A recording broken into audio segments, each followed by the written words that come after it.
വയനാട് കൽപ്പറ്റയിലെ കുടുംബ കോടതിയിൽ ബോംബ് ഭീഷണി. ഇമെയിൽ വഴിയാണ് ഭീഷണി സന്ദേശം എത്തിയത്.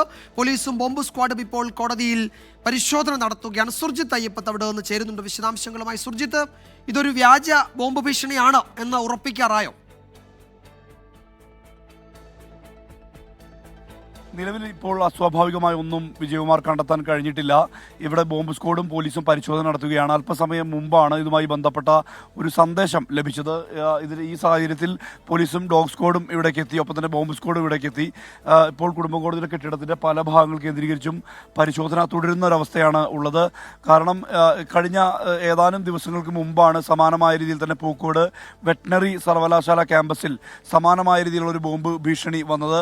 അതും ഇമെയിൽ സന്ദേശം വഴിയാണ് ബോംബ് ഭീഷണി വന്നത്. ഇവിടെയുള്ള ആളുകളെ, കോടതിയിലെ ആളുകളെ മുഴുവൻ ഇവിടെ നിന്നും അടിയന്തരമായി മാറ്റണം എന്നുൾപ്പെടെയുള്ള കാര്യങ്ങൾ സന്ദേശം രേഖപ്പെടുത്തുന്ന വിധത്തിലാണ് ഇങ്ങനെ ഒരു സന്ദേശം ഇവിടേക്ക് എത്തിയത്. അതിൻ്റെ അടിസ്ഥാനത്തിലാണ് പോലീസിനെ വിവരമറിയിക്കുകയും പോലീസ് എത്തി മറ്റ് നടപടികളിലേക്ക് കടക്കുന്ന തരത്തിൽ, അതായത് ഈ കെട്ടിടം കേന്ദ്രീകരിച്ചുള്ള പല ഭാഗത്തും ഇവിടുത്തെ ജനറേറ്റർ റൂം, ഒപ്പം തന്നെ ജഡ്ജിയുടെ മുറി ഉൾപ്പെടെയുള്ള മേഖല, ഒപ്പം തന്നെ ഈ അഭിഭാഷകർ ഇരിക്കുന്ന മേഖല, അങ്ങനെയുള്ള മുറികളെല്ലാം തന്നെ ഇപ്പോൾ അരിച്ചു പെറുക്കുകയാണ്. പക്ഷേ നിലവിൽ ഇപ്പോൾ അസ്വാഭാവികമായ ഒന്നും കണ്ടെത്താൻ വേണ്ടി കഴിഞ്ഞിട്ടില്ല എന്നുള്ളതാണ് ആദ്യഘട്ട വിവരം.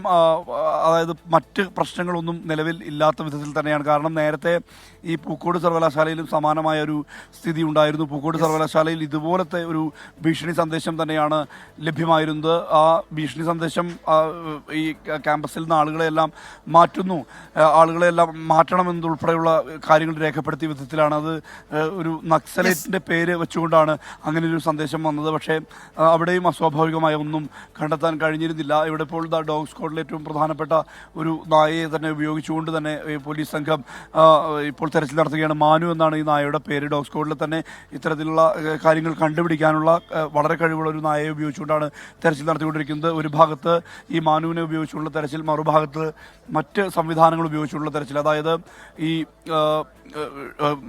ബോംബ് സ്ക്വാഡിന്റെ നേതൃത്വത്തിലുള്ള തെരച്ചിൽ, ഒപ്പം മറ്റ് പോലീസ് സംവിധാനം ഉപയോഗിച്ചുകൊണ്ടുള്ള തെരച്ചിലാണ് ഇപ്പോൾ നടന്നുകൊണ്ടിരിക്കുന്നത്. പക്ഷേ ഈ സമയം വരെ അസ്വാഭാവികമായ ഒന്നും കണ്ടെത്താൻ കഴിഞ്ഞില്ല. ഒരുപക്ഷെ ഇത് വ്യാജ സന്ദേശം ആകാനുള്ള സാധ്യത എന്നുള്ള തരത്തിൽ തന്നെയാണ് പോലീസ് വിലയിരുത്തുന്നത്. നേരത്തെ ഈ വെറ്റിനറി സർവകലാശാല ക്യാമ്പസിൽ, പൂക്കോട് ക്യാമ്പസിൽ ഉണ്ടായിരുന്ന അവസ്ഥയുടെ സമാനമായ രീതിയിൽ തന്നെ അതുപോലെ ഒരു സംഭവം ആകാനുള്ള സാധ്യത തന്നെയാണ്. അങ്ങനെ തന്നെ ഒരു വിലയിരുത്തലാണ് ഇപ്പോൾ പോലീസ് സംഘം ഉള്ളത്. തെരച്ചിൽ വളരെ ഊർജിതമായ രീതിയിൽ തന്നെ തുടരുന്ന ഒരു സാഹചര്യമാണ്. പോലീസ്, ബോംബ് സ്ക്വാഡ് ഒക്കെ സംയുക്തമായി അവിടെ തെരച്ചിൽ നടത്തുകയാണ് കോടതിയിലും പരിസര പ്രദേശങ്ങളിലും. ഇതുവരെ ഉള്ള പരിശോധനയിൽ അതൊരു വ്യാജ ഭീഷണി എന്ന നിലയിൽ തന്നെയാണ്. പക്ഷേ അത് ഔദ്യോഗികമായി പറയാറായിട്ടില്ല. പോലീസ് അത് ആ പരിശോധനാ നടപടികൾ പൂർത്തിയാക്കിയ ശേഷം അതിൻ്റെ മറ്റു വിവരങ്ങൾ പങ്കുവയ്ക്കും. സുർജിത്ത് അയ്യപ്പത്താണ് വിവരങ്ങൾ നൽകിയത്.